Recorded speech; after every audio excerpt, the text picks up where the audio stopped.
সিঁদুরের মূল্য ৩৩০ নম্বর এপিসোড দেখতে হলে আমাদের চ্যানেলটিকে সাবস্ক্রাইব করে সম্পূর্ণ ভিডিওটিকে না টেনে দেখে থাকুন।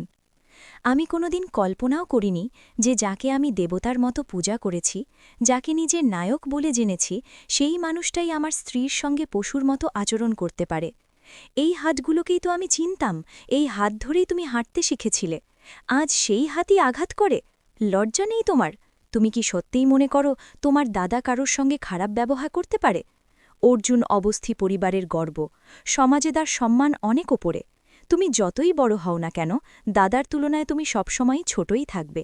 ছোটবেলায় কল্পনা আর আমার বকুনি থেকে সেই তোমাকে বাঁচিয়েছে, আজও সে তাই করেছে।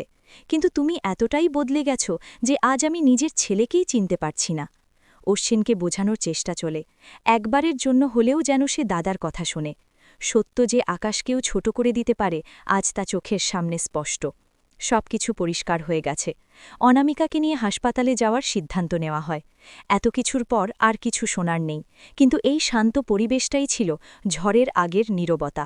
মা দুর্গার নাম নিয়ে সবাইকে শান্ত করার চেষ্টা করা হয়। অনামিকা ভয়ে কাঁপছে, তার বিশ্বাস যেন বাতাসে টিমটিম করা প্রদীপের মতো নিভে যেতে বসেছে। তাকে আশ্বস্ত করা হয়, সে একা নয়, তার পাশে সবাই আছে।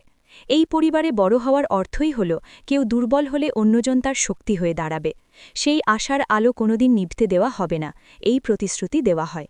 কথায় উঠে আসে অর্জুনের অতীত। সেও একসময় অনাথ ছিল, কিন্তু এই পরিবারই তাকে সন্তানের মর্যাদা দিয়েছে, উত্তরাধিকারের অধিকার দিয়েছে। অনামিকার কথায় আসে এক চাপা কষ্ট। যদি সেও এমন সম্মান পেত, তবে সে কখনো বিশ্বাসের অপব্যবহার করত না। ঘটনার মোড় ঘুরে যায় প্রশ্নে আর সন্দেহে। অনামিকার পড়ে যাওয়া কি সত্যিই দুর্ঘটনা, নাকি কেউ তাকে ধাক্কা দিয়েছে? কখনো বলা হয় সে ফোন চার্জ দিতে যাচ্ছিল, আবার বলা হয় পড়ে যাওয়ার সময় তার হাতে ফোন ছিল।